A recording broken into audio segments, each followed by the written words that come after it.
Welcome to Programming Paradigm's Interview. Crashcasts, your go-to resource for acing those tricky technical interviews. I'm your host, Sheila, and today we're joined by Victor, a seasoned backend engineer, to discuss a common interview question for senior positions. Victor, thanks for being here.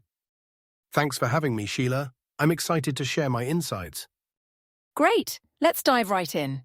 Victor, here's the question. What are the solid principles and why are they important at scale?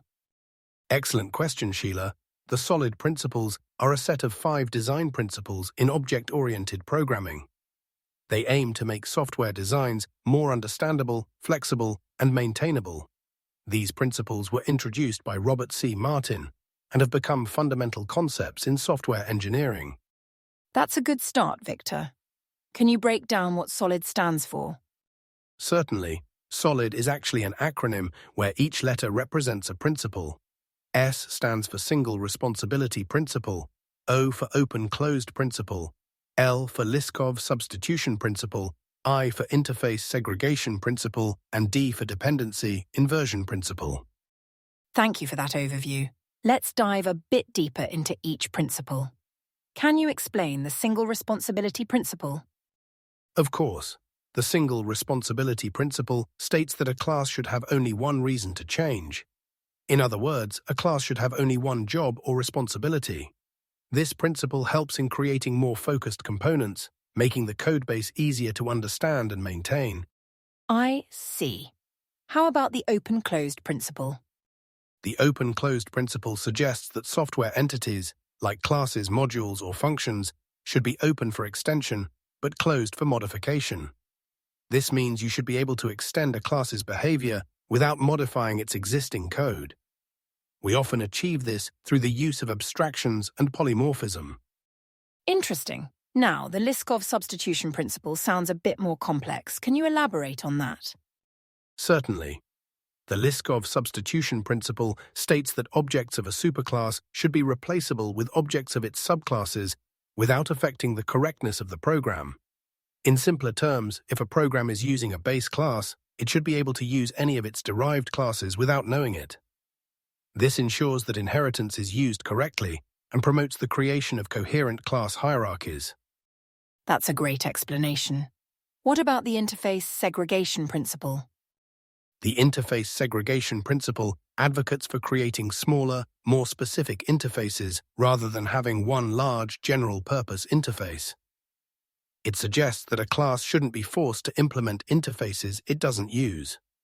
This principle helps in creating more focused and cohesive designs. And finally, the dependency inversion principle? The dependency inversion principle states that high-level modules should not depend on low-level modules. Both should depend on abstractions. Additionally, abstractions should not depend on details. Details should depend on abstractions. This principle promotes loose coupling between software modules and makes the system more flexible and easier to change. Thank you for breaking down each principle, Victor.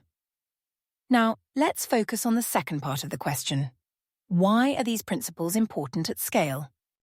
The solid principles become increasingly important as systems scale.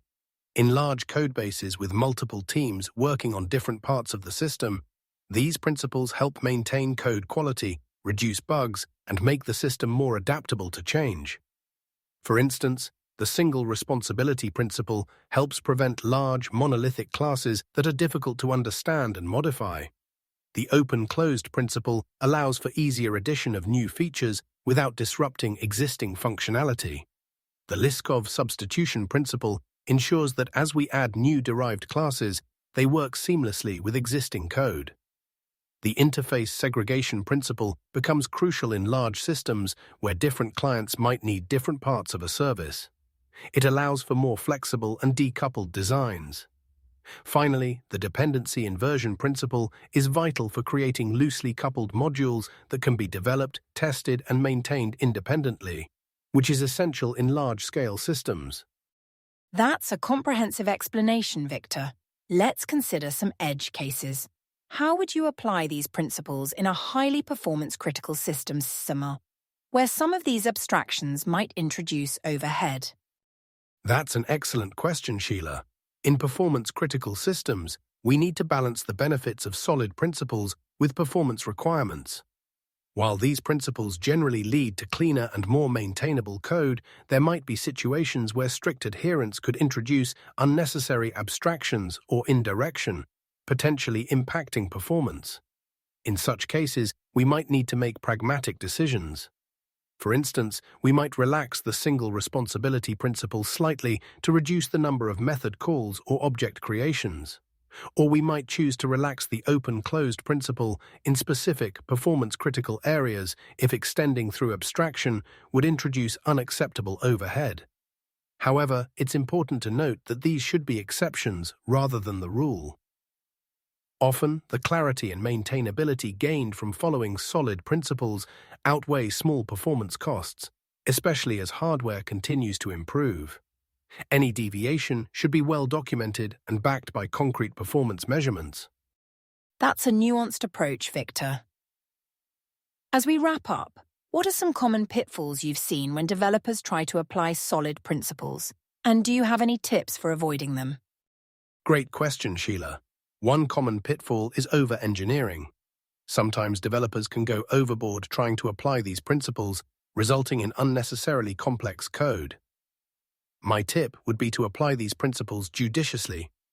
They're guidelines, not rigid rules. Another pitfall is misunderstanding the principles. For example, some developers might think the single responsibility principle means a class should only have one method, which isn't correct. It's about cohesion of responsibility, not limiting functionality. A tip I'd give is to focus on the spirit of these principles rather than dogmatic adherence. The goal is to create maintainable, flexible code. If applying a principle makes your code harder to understand or maintain, you might be misapplying it. Lastly, remember that these principles are meant to work together. Don't focus on one at the expense of others. Strive for a balanced approach that improves your overall code quality and maintainability. Thank you, Victor, for those insightful answers and practical advice.